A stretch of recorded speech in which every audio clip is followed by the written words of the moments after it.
2023 പുറത്തിറങ്ങിയ Chinese mini series റിവൈവലിന്റെ കഥയാണ് ഇന്ന് നിങ്ങൾ സിനിമാ കഥയിലൂടെ കേൾക്കാനായി പോകുന്നത്. കഥ ആരംഭിക്കുന്നത് ഊമയായിട്ടുള്ള മോ എന്ന പെൺകുട്ടിയെ പരിചയപ്പെടുത്തിക്കൊണ്ടാണ്. നിരവധി ആളുകൾ നിറഞ്ഞ ഒരു റൂമിനകത്ത് മോ ചോദ്യം ചെയ്യപ്പെടുകയും ചില കാര്യങ്ങൾ അവളുടെ മേൽ ഫോഴ്സ് ചെയ്യപ്പെടുകയുമായിരുന്നു. മോയോട് അവിടെയുള്ള വ്യക്തികൾ ഒരു യുവാവിനെ വിവാഹം കഴിക്കുവാൻ വേണ്ടി നിർബന്ധിക്കുകയാണ്. സംസാരിക്കാൻ കഴിയാത്ത മോ ഒരു പേപ്പറിൽ തന്നെ കൊണ്ടതിന് സാധിക്കില്ല എന്നെഴുതി നൽകി. ആ ആളുകൾ ആദ്യമായിട്ടല്ല അവളുടെ മേൽ അത്തരത്തിൽ ഫോഴ്സ് ചെയ്യുന്നത് എന്ന് അവിടെയുള്ളവരുടെ എക്സ്പ്രഷനിൽ നിന്ന് തന്നെ വ്യക്തമാകുന്നുണ്ടായിരുന്നു.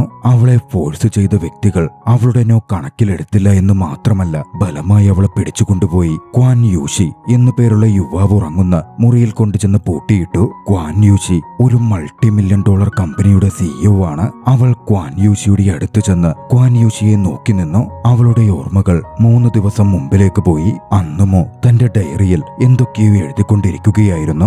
ആ സമയം അങ്ങോട്ടേക്ക് അവളുടെ ഈവിൾ സിസ്റ്റർ കടന്നു വന്നു. ഷിയാങ് എന്നാണ് സഹോദരിയുടെ പേര്. മോക്കെടുത്ത് പണം ചോദിച്ച് അവൾ സീനുണ്ടാക്കാൻ ആരംഭിച്ചു. പാവം മോക്കുമേൽ തന്റെ ആധിപത്യം കാണിക്കുവാൻ അവൾ പലവരും അവളെ മർദ്ദിക്കുക പോലും ചെയ്തു. ആ സമയം അങ്ങോട്ടേക്ക് അവളുടെ ആന്റി കടന്നു വന്നു. ആന്റിയുടെ മകളാണ് ഷിയാങ്. ആന്റി അവൾക്കടുത്തെത്തിയിരുന്ന് അവളെ ആശ്വസിപ്പിച്ചു. ഷിയാങ്ങിനെ അവർ അവിടെ നിന്ന് പറഞ്ഞുവിട്ടു. പിന്നാലെ മോക്ക് താൻ പറ്റിയൊരു വരനെ കണ്ടെത്തിയിട്ടുണ്ടെന്നും മോൾ അവനെ വിവാഹം കഴിക്കണം എന്നും ആവശ്യപ്പെട്ടു. അവരുടെ സംഭാഷണത്തിൽ നിന്നും മോയുടെ അങ്കിൾ സുഖമില്ലാതെ ആശുപത്രിയിൽ കിടക്കുകയാണെന്നും വലിയ ബില്ലുകൾ അടയ്ക്കാൻ ബാക്കിയുണ്ടെന്നും വ്യക്തമാകുന്നുണ്ടായിരുന്നു. അവരുടെ പക്കൽ അങ്കിളിന്റെ മെഡിക്കൽ ബില്ലുകൾ പേ ചെയ്യാൻ പോലും പണമില്ല. ഇപ്പോൾ വന്നിരിക്കുന്ന വിവാഹാലോചന വളരെ സമ്പന്നനായ ഒരു യുവാവിന്റേതാണ്. മോ അയാളെ വിവാഹം കഴിച്ചാൽ അങ്കിളിന്റെ മെഡിക്കൽ ബില്ലുകൾ അടക്കമടച്ച് എല്ലാ പ്രശ്നത്തിൽ നിന്നും അവർക്ക് രക്ഷപ്പെടാൻ സാധിക്കും. അതിനുവേണ്ടി ആന്റി അവളെ നിർബന്ധിക്കാൻ ആരംഭിച്ചു. ആന്റിയുടെ ആ റിക്വസ്റ്റ് മോക്ക് അംഗീകരിക്കാൻ പറ്റുന്നതായിരുന്നില്ല. അവൾ വല്ലാതെ അൺകംഫോർട്ടബിൾ ആയി. പക്ഷേ അങ്കിളിനു വേണ്ടി മനസ്സില്ലാ മനസ്സോടെ പിന്നീട് അവൾ സമ്മതിച്ചു.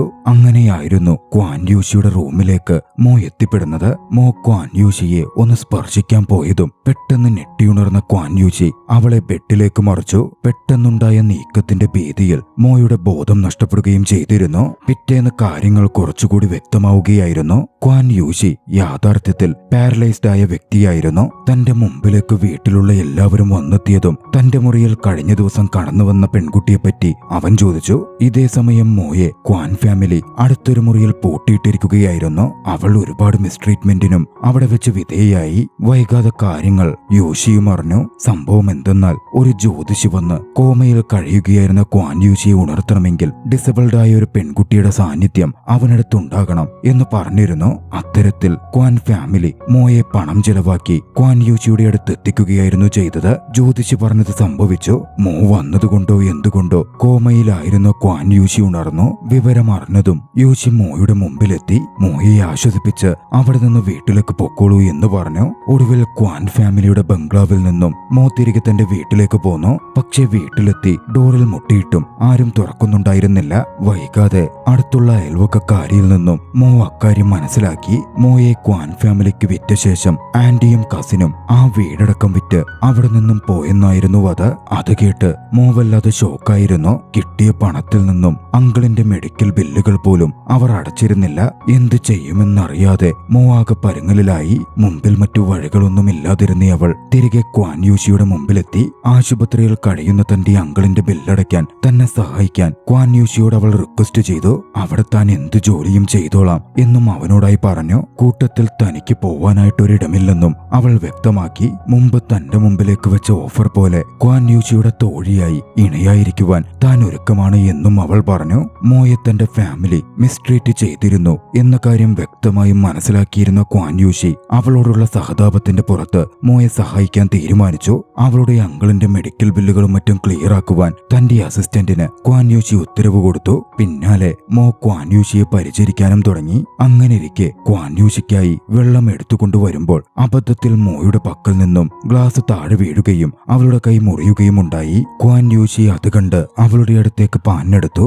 ആ സമയമായിരുന്നു ബായ് എന്ന സ്ത്രീ അങ്ങോട്ടേക്ക് എത്തുന്നതും. പണ്ട് തൊട്ടേ ബായ്ക്ക് ക്വാൻ യൂഷിയോട് ക്രഷ് ഉണ്ടായിരുന്നു. പലവരും തന്റെ പ്രണയം പ്രകടിപ്പിക്കാൻ അവൾ ശ്രമിച്ചിട്ടുമുണ്ട്. പക്ഷേ ക്വാൻ യൂഷി അവളെ ഇഷ്ടമില്ലാതെ റിജക്ട് ചെയ്യുകയാണ് ചെയ്തിട്ടുള്ളത്. മോ മനഃപൂർവ്വം ഗ്ലാസ് താഴെയിട്ട് പൊട്ടിച്ചതാണ് എന്ന് ബായ് പറഞ്ഞു. പക്ഷേ മോയുടെ എക്സ്പ്രഷൻ അതങ്ങനല്ലെന്ന് വ്യക്തമാക്കുന്നുണ്ടായിരുന്നു. ബായ് അവിടെ കണ്ട് നീ എന്താ ഇവിടെ എവിടെ എന്ന് ക്വാൻ യൂഷി തിരക്കി. അവനെ കാണാൻ വന്നതാണ് എന്നായിരുന്നു ബായുടെ മറുപടി. ബായ് വല്ലാതെ അനോയിങ്ങായി തോന്നിയിരുന്നു. ക്വാൻ യൂഷി ആകട്ടെ അവളോട് വീട് വിട്ടു പോവാൻ ആവശ്യപ്പെട്ടു. മറ്റൊരു വശത്ത് ക്വാൻ ഫാമിലി ക്വാൻ യൂഷിയുടെ ആക്സിഡന്റിന് പിന്നിൽ എന്തെങ്കിലും ഗൂഢാലോചന നടന്നിട്ടുണ്ടോ എന്ന കാര്യം ഭക്ഷണം കഴിക്കുമ്പോൾ ഡിസ്കസ് ചെയ്യുകയായിരുന്നു. പ്രധാനമായും ക്വാൻ യൂഷിയുടെ അച്ഛനായിരുന്നു ആ സംശയം ഉന്നയിച്ചത്. പക്ഷേ ഭക്ഷണം കഴിക്കുകയായിരുന്ന ക്വാൻ യൂഷിയുടെ സ്റ്റെപ്പ് ബ്രദർ ചെന്നും സ്റ്റെപ്പ് മദറും അങ്ങനൊന്നും ഉണ്ടാവാൻ സാധ്യതയില്ല എന്ന് വാദിക്കാൻ തുടങ്ങി. അവിടെ നടന്നിരുന്ന സംഭാഷണത്തിൽ നിന്നും സ്റ്റെപ്പ് മദറും സ്റ്റെപ്പ് ബ്രദറും എന്തൊക്കെയോ മറയ്ക്കാൻ ശ്രമിക്കുന്നുണ്ട് എന്ന് വ്യക്തമാകുന്നുണ്ടായിരുന്നു. അടുത്ത ദിവസം ടിവിയിൽ ക്വാൻ യൂഷിയും മോയും ഒരു വീഡിയോ കണ്ടു. മോയുടെ ആന്റിയും കസിൻ സിസ്റ്ററും ചേർന്ന് മോയെ ക്വാൻ ഫാമിലി തടവിൽ വെച്ചിരിക്കുകയാണെന്നും ആരോപണം ഉന്നയിച്ച് അഭിനയിച്ചുകൊണ്ടുള്ള ഒരു വീഡിയോ ആയിരുന്നു അത്. അത് കണ്ടതും മോ വല്ലാതെ വറീഡായി. പക്ഷേ ക്വാൻ യൂഷി അവളെ സമാധാനിപ്പിച്ചു. പ്രശ്നമൊന്നും ഉണ്ടാവില്ലെന്നും ഈ സിറ്റുവേഷനൊക്കെ നല്ല രീതിയിൽ നമുക്ക് ഹാൻഡിൽ ചെയ്യാം എന്നും അവൻ പറഞ്ഞു. പക്ഷേ മോ തന്നെ കാര്യങ്ങൾ പരിഹരിക്കാൻ പ്രസിന്റെ മുമ്പിലെത്തി. എഴുതിയുണ്ടാക്കിയ സെയിൻ ബോർഡ്സുമായിട്ടായിരുന്നു അവളുടെ വരവ്. ക്വാൻ ഫാമിലിയിലെ ക്വാൻ യൂഷിക്ക് വേണ്ടി താൻ സ്വമേധയാ സന്തോഷത്തോടെയാണ് ജോലി നോക്കിക്കൊണ്ടിരിക്കുന്നതെന്നും ക്വാൻ യൂഷി വളരെ ദയാലുവായ വ്യക്തിയാണെന്നും തന്നോട് നല്ല രീതിയിലാണ് ഇടപെടുന്നതെന്നും തന്റെ കസിനും ആന്റിയും ചേർന്ന് ആരോപണം ഉന്നയിച്ച പോലല്ല കാര്യങ്ങൾ ഉള്ളതെന്നും അവർ എന്തിനാണത് ചെയ്തത് എന്ന് മനസ്സിലാകുന്നില്ലെന്നും അത്തരത്തിൽ കളവ് പ്രചരിപ്പിക്കുകയും അപകീർത്തിപ്പെടുത്തുവാൻ ശ്രമിച്ചതിനുമെതിരെയും ആന്റിക്കും കസിനുമെതിരെ നിയമ നടപടികൾ സ്വീകരിക്കും എന്നും അവൾ എഴുതിക്കൊണ്ടുവന്ന സൈൻ ബോർഡിൽ ഉണ്ടായിരുന്നു. ഇതേസമയം ക്വാൻ യൂഷിയുടെ അച്ഛനാകട്ടെ ക്വാൻ യൂഷിയോട് വലിയ തോതിൽ ദേഷ്യപ്പെട്ടു. ക്വാൻ യൂഷി ഉണർന്നതിൽ പിന്നെ കമ്പനിയുടെ പുരോഗതി താഴെ കാണുന്നും ഒന്നും പോരാനിട്ട് മോയും മോയുടെ ഫാമിലിയും ചേർന്ന് തങ്ങളുടെ കമ്പനിക്ക് കൂടുതൽ ദുഷ്പേര് വരുത്തി തീർക്കുകയാണെന്നും അച്ഛൻ ആരോപിച്ചു. കൂടുതൽ പ്രശ്നങ്ങളും മറ്റും ഒഴിവാക്കുവാൻ മോയെ ജോലിയിൽ നിന്ന് പിരിച്ചുവിടാനും അച്ഛൻ നിർദ്ദേശിച്ചു. ആ സമയം ഒരു ഭിത്തിക്കപ്പുറം നിന്നിരുന്ന മോ ആ സംഭാഷണം കേൾക്കുകയും ആകെ തകർന്നു പോവുകയും ചെയ്തു. ക്വാൻ യൂഷിക്കും ക്വാൻ ഫാമിലിക്കും താനൊരു ഭാരമാകരുത് എന്ന് മോ ചിന്തിച്ചിരുന്നു. അതുകൊണ്ട് ആ വീട്ടുജോലികളും മറ്റും വിട്ടു പോകുവാൻ അവൾ തീരുമാനിച്ചു. അവൾ വീട് വിട്ടിറങ്ങി പാർക്കിൽ പോയി ഇരിക്കാൻ തുടങ്ങി. ആ സമയം അവളുടെ അടുക്കലേക്ക് ക്വാൻ യൂഷിയുടെ അർദ്ധ സഹോദരൻ ചെന്നെത്തി. അവളെ സഹായിക്കാം എന്ന് പറഞ്ഞ് അവളെ അവിടെ നിന്നും ഒരു അപ്പാർട്ട്മെന്റിലേക്ക് കൂട്ടിക്കൊണ്ടുപോയി. തളർന്നു കിടന്നിരുന്ന തന്റെ സഹോദരനെ സഹായിച്ചത് അവളാണെന്നും അതിനുള്ള പ്രത്യുപകാരം മാത്രമായത് കണ്ടാൽ മതി എന്നും ചെൻ അഭിനയിച്ചു പറഞ്ഞു. ഇവിടെ പോകണം എന്നറിവില്ലാതിരുന്ന മോയാകട്ടെ ഒന്നും മനസ്സിലാക്കാതെ ആ ഓഫർ സ്വീകരിക്കുകയും അപ്പാർട്ട്മെന്റിൽ താമസിക്കാൻ തുടങ്ങുകയും ചെയ്തു.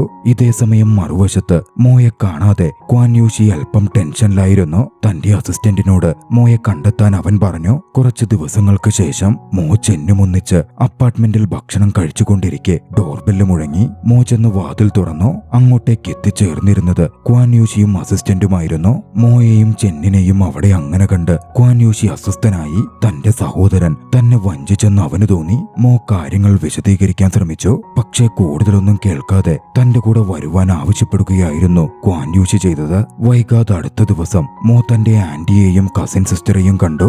എന്തിനാണ് അത്തരത്തിൽ കള്ളം പ്രചരിപ്പിച്ചതെന്ന് അവർ ചോദ്യം ചെയ്യപ്പെട്ടു. അറിയില്ലാത്ത ഒരു പെൺകുട്ടി വന്ന് അത്തരത്തിൽ പറഞ്ഞാൽ വലിയൊരു തുക ഓഫർ ചെയ്തെന്നും ആ തുക കിട്ടുവാനാ തങ്ങൾ അത്തരത്തിൽ പ്രവർത്തിച്ചത് എന്നവർ ഭീതിയോടെ അവർക്ക് മുമ്പിൽ തുറന്നു പറഞ്ഞു. അത് കേട്ട് മോ ഞെട്ടിയിരുന്നു. ഇത്രയും ദുഷ്ടത നിറഞ്ഞത് ആരായിരിക്കും എന്ന് മോ ചിന്തിച്ചു. ക്വാൻ യൂഷിയെ ആന്റിയെയും കസിനെയും കണക്കിന് ശകാരിക്കുകയും ചീത്ത വിളിക്കുകയും ഉണ്ടായി. അവരോട് ആ നഗരം വിട്ടു പൊക്കോളാനും ഇല്ലെങ്കിൽ അവർക്കുമേൽ വലിയ നിയമ നടപടികൾ സ്വീകരിക്കും എന്നും അവൻ പ്രത്യേകം എടുത്തു പറഞ്ഞു. മോ നല്ല രീതിയിൽ എഡ്യൂക്കേറ്റഡ് ആണെന്നും മുമ്പ് വർക്ക് എക്സ്പീരിയൻസ് ഉണ്ടെന്നും ക്വാൻ യൂഷി തിരിച്ചറിഞ്ഞിരുന്നു. അതുകൊണ്ട് തന്നെ തന്റെ കമ്പനിയിൽ നല്ലൊരു പൊസിഷനിൽ അവൾക്ക് ജോലി കൊടുക്കുവാൻ ക്വാൻ യൂഷി തീരുമാനിച്ചു. വൈകാതെ ഏറെ സന്തോഷത്തോടെയും ഉത്സാഹത്തോടെയും അവൾ പുതിയ ജോലിയിൽ ജോയിൻ ചെയ്തു. പക്ഷേ മറ്റ് എംപ്ലോയീസ് അവളുടെ പിന്നിൽ നിന്ന് ഗോസിപ്പ് പറയാനൊക്കെ തുടങ്ങിയിരുന്നു. മാത്രമല്ല അവൾ ഒരു ഊമയായതുകൊണ്ട് അതിന്റെ പേരിലൊക്കെ അവളെ പരിഹസിക്കാനും കൊച്ചാക്കി കാണിക്കാനും തുടങ്ങി. ഡിപ്പാർട്ട്മെന്റ് ഹെഡാകട്ടെ ഏറ്റവും പ്രയാസമുള്ള ജോലി കുറഞ്ഞ ടൈം ലൈനിൽ അവൾക്ക് കൊടുത്തു. ക്വാൻ യൂഷിയുടെ അസിസ്റ്റന്റ് ക്വാൻ യൂഷിയുടെ നിർദ്ദേശപ്രകാരം ഇതൊക്കെ നിരീക്ഷിക്കുന്നുണ്ടായിരുന്നു. വൈകാതെ നടക്കുന്ന കാര്യങ്ങൾ അസിസ്റ്റന്റ് ക്വാൻ യൂഷിയെ അറിയിച്ചു. രാത്രി വൈകിയും മോ തന്റെ ജോലി ചെയ്തുകൊണ്ടിരിക്കെ അങ്ങോട്ടേക്ക് ക്വാൻ യൂഷി എത്തി. അവളെ സഹായിക്കാമെന്ന് പറഞ്ഞു. പക്ഷെ അവനെ അതിശയിപ്പിച്ചുകൊണ്ട് അതിനോടകം തന്റെ ജോലി ചെയ്തു തീർത്തു കഴിഞ്ഞു എന്ന മറുപടിയായിരുന്നു മോയിൽ നിന്നും അവന് ലഭിച്ചത്. അടുത്ത ദിവസം മോ തന്റെ വർക്ക് കംപ്ലീറ്റ് ചെയ്ത് ബോസിന്റെ മുമ്പിലെത്തി. അത് സബ്മിറ്റ് ചെയ്തു. പക്ഷേ റൂഡായിട്ടുള്ള അവളുടെ ബോസ് ഇത് പൂർണ്ണമായിട്ടില്ല റീവർക്ക് ചെയ്യണമെന്ന് ആവശ്യപ്പെടുകയായിരുന്നു ചെയ്തത്. അവളെ ജോലിയിൽ നിന്ന് പുറത്താക്കുവാൻ ബോസ് പ്ലാൻ ചെയ്യുന്നുണ്ടായിരുന്നു. കൃത്യസമയം അങ്ങോട്ടേക്ക് ക്വാൻ യൂഷി കടന്നു വന്നു. മോയെ സപ്പോർട്ട് ചെയ്ത് ക്വാൻ യൂഷി സംസാരിച്ചു. ആ വർക്ക് അവളുടെ ആ ബോസ് തന്നെ കൈകാര്യം ചെയ്യണമെന്നും അതും 24 മണിക്കൂറിനുള്ളിൽ തന്നെ ചെയ്തു തീർക്കണമെന്നും ഇല്ലെങ്കിൽ അയാളുടെ ജോലി താൻ തെറിപ്പിക്കും എന്നും ക്വാൻ യൂഷി ആ ബോസിനെ വിരട്ടി. പിന്നാലെ മോയെയും കൂട്ടി അവിടെ നിന്ന് പോവുകയും ചെയ്തു. അവിടുത്തെ എംപ്ലോയീസ് അത്രയും അതിശയത്തോടെയായിരുന്നു അത് നോക്കിക്കണ്ടത്. അങ്ങനെയിരിക്കെ ഒരു ദിവസം ക്വാൻ യൂഷി വീട്ടിൽ തനിച്ചായിരുന്നപ്പോൾ ബായ് അങ്ങോട്ടേക്കെത്തി. കുടിക്കാനുള്ള അവന്റെ വെള്ളമെടുത്ത് അതിലവൾ എന്തോ കലക്കി. ഇതേ സമയം മോ ക്വാൻ യൂഷിയെ കോണ്ടാക്ട് ചെയ്യാൻ ശ്രമിക്കുന്നുണ്ടായിരുന്നു. പക്ഷെ അവളുടെ മെസ്സേജുകൾക്ക് മറുപടിയൊന്നും ലഭിച്ചില്ല. അവൾ അസ്വസ്ഥയായിരിക്കുമ്പോൾ ചെൻ അവളുടെ മുമ്പിലെത്തി. പിന്നാലെ അവളോട് പ്രപ്പോസ് ചെയ്ത് സംസാരിച്ചു. പക്ഷേ താൻ ചെന്നിനെ ഒരു സുഹൃത്തിനെ പോലെ മാത്രമേ കണ്ടിട്ടുള്ളൂ എന്നായിരുന്നു അവളുടെ മറുപടി. അത് ചെന്നിന്റെ ഹൃദയം തകർത്തിരുന്നു. അന്ന് വൈകുന്നേരം മോ ക്വാൻ യൂഷിയുടെ വീട്ടിലേക്കെത്തി. വീടിനകത്തുനിന്നും ബൈക്കെതിരെ ഒച്ചയെടുക്കുന്ന ക്വാൻ യൂഷിയുടെ ശബ്ദം കേൾക്കാമായിരുന്നു. അവൾ ഓടിയെത്തി നോക്കുമ്പോൾ വീൽചെയറിൽ നിന്ന് താഴെ വീണ് ലഹരി തലക്ക് പിടിച്ചിരുന്ന ക്വാൻ യൂഷി അലറുകയായിരുന്നു. ബായിയോട് ദൂരെ പോവാൻ പറഞ്ഞായിരുന്നു അവൻ അലറിയിരുന്നത്. അവൾ അകത്തേക്ക് ചെല്ലുമ്പോൾ ബായി അവിടെ കണ്ടില്ല. ക്വാൻ യൂഷിയെ മോ പിടിച്ചെഴുന്നേൽപ്പിക്കാനും സമാധാനിപ്പിക്കാനും ശ്രമിച്ചു. അർദ്ധ ബോധാവസ്ഥയിൽ ഉണ്ടായിരുന്ന അവനാകട്ടെ മോയോട് തനിക്കുള്ള ഫീലിംഗ്സ് പറയുകയും അവളെ ചുംബിക്കാൻ ശ്രമിക്കുകയും ചെയ്തു. പിന്നാലെ ലഹരിയുടെ ആധിക്യത്തിൽ മോയെ പിടിച്ചുകിടത്തി ഇന്റിമേറ്റ് ആവാനും ശ്രമിച്ചു. മോ അവനെ തള്ളിമാറ്റി വെള്ളമെടുത്ത് അവന്റെ തലവഴി ഒഴിച്ചു. കുറച്ചു മണിക്കൂറുകൾക്ക് ശേഷം ക്വാൻ യൂഷി തന്റെ സ്വബോധത്തിലേക്ക് തിരികെ എത്തിയിരുന്നു. മയക്കുമരുന്ന് കലക്കിയ വെള്ളം തന്ന് ബായ് തന്നെ സെഡ്യൂസ് ചെയ്യാൻ ശ്രമിച്ചതാണ് എന്ന് ക്വാൻ യൂഷി മനസ്സിലാക്കി. എന്നിരുന്നാൽ തന്നെയും മോക്കടുത്ത് താൻ പറഞ്ഞതൊന്നും നുണയല്ലെന്നും അവളോട് തനിക്ക് യഥാർത്ഥ പ്രണയമുണ്ടെന്നും ക്വാൻ യൂഷി വ്യക്തമാക്കി. ക്വാൻ യൂഷിയെ ഇഷ്ടമായിരുന്ന മോ ഒരു ചുംബനത്തിലൂടെയായിരുന്നു അവന് മറുപടി നൽകിയത്. അന്ന് രാത്രി അവർ ഒന്നിച്ച് ചെലവഴിച്ചു. പിന്നീട് 1 മാസത്തോളം കടന്നുപോയി. അപ്പോഴാണ് ആ വിവരമെത്തുന്നത്. മോ പ്രഗ്നന്റ് ആയി കഴിഞ്ഞിരുന്നു. ക്വാൻ യൂഷിയുടെ കുട്ടി മോയുടെ വയറ്റിൽ വളരുന്നു. പക്ഷേ ആ സമയം ക്വാൻ യൂഷിയും മോയും നിരവധി പ്രശ്നങ്ങൾക്കുള്ളിലൂടെ കടന്നു പോകുന്നതിനാൽ ആ വിവരം കുറച്ചു കഴിഞ്ഞ് യുവിനോട് പങ്കുവെക്കുവാൻ അവൾ തീരുമാനിച്ചു. ഇതേ സമയം മറുവശത്ത് ക്വാൻ യൂഷിയുടെ ഹൗസ് കീപ്പറിൽ നിന്നും മോ പ്രഗ്നൻസി ടെസ്റ്റ് കിറ്റ് വാങ്ങിയിട്ടുണ്ടെന്നും അത് പോസിറ്റീവായിട്ടാണ് വന്നിരിക്കുന്നതെന്നാണ് തോന്നുന്നത് എന്നുമുള്ള വിവരം ബായ് അറിഞ്ഞു. തന്റെ പദ്ധതികൾക്കൊക്കെയും അത് തടസ്സമാകും എന്ന് ചിന്തിച്ച ബായ് കൂടുതൽ ദുഷ്ടതയോടെ പ്ലാൻ ചെയ്യാൻ ആരംഭിച്ചു. മോയുടെ സുഹൃത്ത് പോലെ ചമഞ്ഞ് ബായ് മോയുടെ മുമ്പിലെത്തി. ക്വാൻ യൂഷി അവൾക്കായി കൊടുത്തുവിട്ടതാണ് എന്ന് പറഞ്ഞ് കുറച്ച് സൂപ്പും അവൾക്ക് കുടിക്കാൻ കൊടുത്തു. മനസ്സില്ലാ മനസ്സോടെ മോ അത് കുടിച്ചു. പെട്ടെന്ന് അവൾക്ക് വല്ലാത്ത അസ്വസ്ഥതകൾ അനുഭവപ്പെടാൻ തുടങ്ങി. അത് കണ്ടതും ബായ് ചിരിക്കാനും ആരംഭിച്ചു. ഇനി എന്താകും സംഭവിക്കുക? ബായുടെ കുതന്ത്രങ്ങൾ ഫലിക്കുകയാണോ? വിവരങ്ങൾ ക്വാൻ യൂഷി അറിയുമ്പോൾ എന്തുണ്ടാകും? കഥയുടെ ആദ്യ ഭാഗം ഇവിടെ അവസാനിക്കുന്നു. തുടർന്ന് കാണുവാൻ ഡിസ്ക്രിപ്ഷനിൽ കൊടുത്തിട്ടുള്ള ലിങ്കിൽ ക്ലിക്ക് ചെയ്യുക. നിങ്ങൾക്ക് ഈ കഥ ഇഷ്ടമായെങ്കിൽ വീഡിയോ ലൈക്ക് ചെയ്യുക. അഭിപ്രായങ്ങളും നിർദ്ദേശങ്ങളും കമന്റുകളിൽ രേഖപ്പെടുത്തുക. കഴിയുമെങ്കിൽ ചാനൽ സബ്സ്ക്രൈബ് ചെയ്തും കൂട്ടുകാർക്ക് ഷെയർ ചെയ്തു കൊടുത്തും ഞങ്ങളെ സപ്പോർട്ട് ചെയ്യുക. അടുത്ത എപ്പിസോഡുമായി ഉടൻ കണ്ടുമുട്ടാം. അതുവരെ ബൈ.